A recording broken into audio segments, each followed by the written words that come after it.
ಕೇಳಿದೆ ಸ್ವಲ್ಪ. ಈಗ ಈ ಬಾಂಬ್ ಬ್ಲಾಸ್ಟ್ ಆರೋಪಿ ಪತ್ತೆಗಾಗಿ ನಿನ್ನೆ ತುಮಕೂರಿಗೆ ಕೂಡ ಬಂದಿದ್ದು, ಇವತ್ತು ಬೆಳ್ಳರಿಗೆ ಹೋಗಿ ಕೂಡ ಇದು ಮಾಡ್ತಾ ಇದ್ದಾರೆ.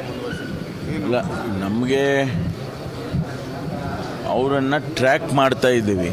ಬಸ್ನಲ್ಲಿ ಪ್ರಯಾಣ ಮಾಡಿದ್ದಾರೆ ಅಂಥೇಳಿ ಮಾಹಿತಿ ಇದೆ. ಅವರು ಯಾವ್ಯಾವ ದಿಕ್ಕಿನಲ್ಲಿ ಹೋಗಿದ್ದಾರೆ ಅನ್ನೋದನ್ನು ನಾವು ಕಂಡುಹಿಡಿಬೇಕಾಗ್ತದೆ. ಅದಕ್ಕೆ ನಾವು ಈಗಾಗಲೇ ಸುಮಾರು 7-8 ತಂಡಗಳನ್ನು ಮಾಡಿದ್ದೇವೆ. CCTV ಜೊತೆಗೆ ಈಗ NIN ಅವರು ಪಿಕ್ಚರಿಗೆ ಬಂದಿದ್ದಾರೆ. ಹಾಗಾಗಿ CCB ಅವರು ಯಾವ ಬಸ್ಸುಗಳಿಗೆ ಅವರು ಹೋಗಿದ್ದಾನೆ, ಯಾವ ರೂಟಲ್ಲಿ ಹೋಗಿದ್ದಾನೆ ಅಂತೇಳಿ ಒಂದಿಷ್ಟೇನು ಲೀಡ್ ಸಿಕ್ಕುತ್ತೆ.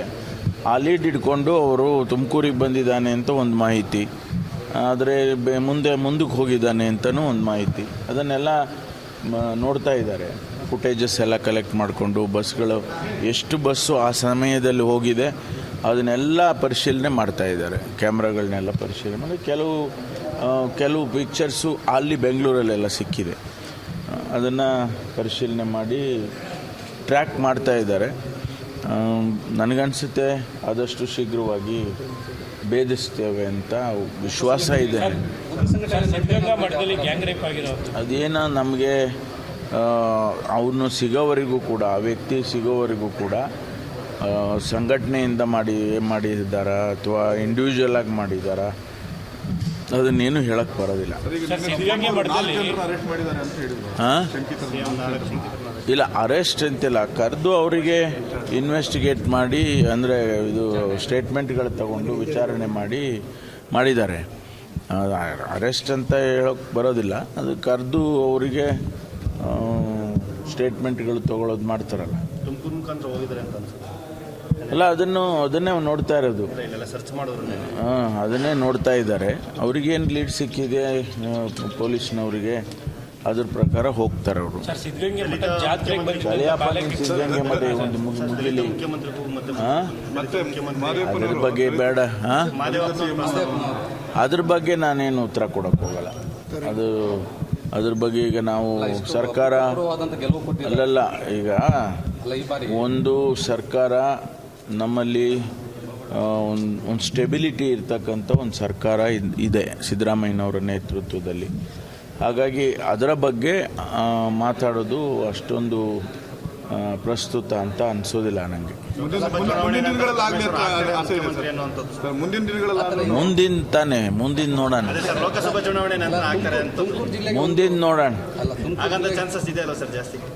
ಮುಂದಿನ ನೋಡೋಣ ಅಂದೆ.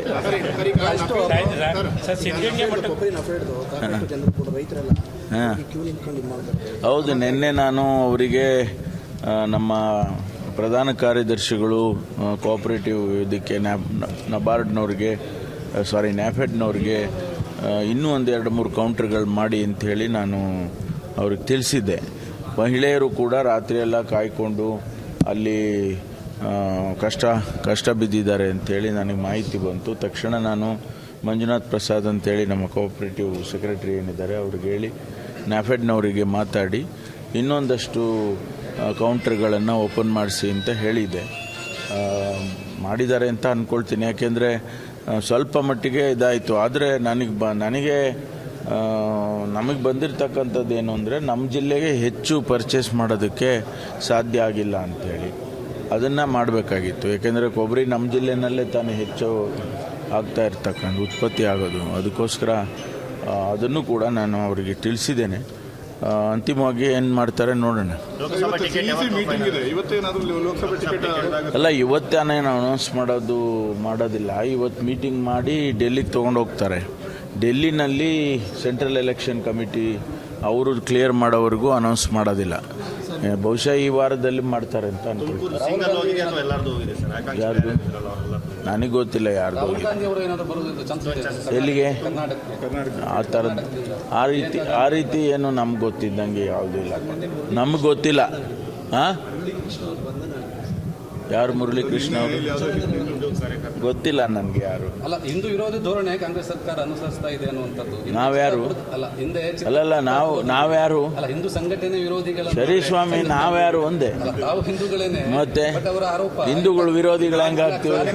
ನಾವೇ ಹಿಂದೂಗಳಾಗಿ ನಾವು ನೋಡಿ, ನಾವೇ ಹಿಂದೂಗಳಾಗಿ ಹಿಂದೂಗಳ ವಿರೋಧಿ ಹೆಂಗಾಗ್ತೀವಿ ನಾವು? ಹಿಂದೂ ಸಂಘಟನೆಯ ಪರ ಇದ್ದವರನ್ನ ಯಾರು ಅವರು?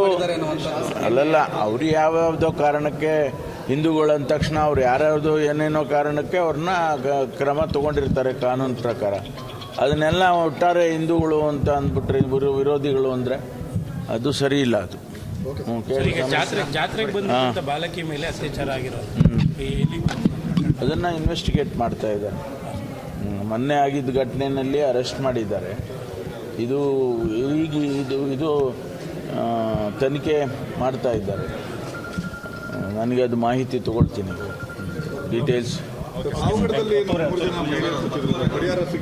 ಅಲ್ಲ, ಅದು ಪರಿಹಾರ ಘೋಷಣೆ ಮಾಡಿದ್ದೀವಲ್ಲ, ಪರಿಹಾರ ಘೋಷಣೆ ಮಾಡಿದ್ದೀವಿ.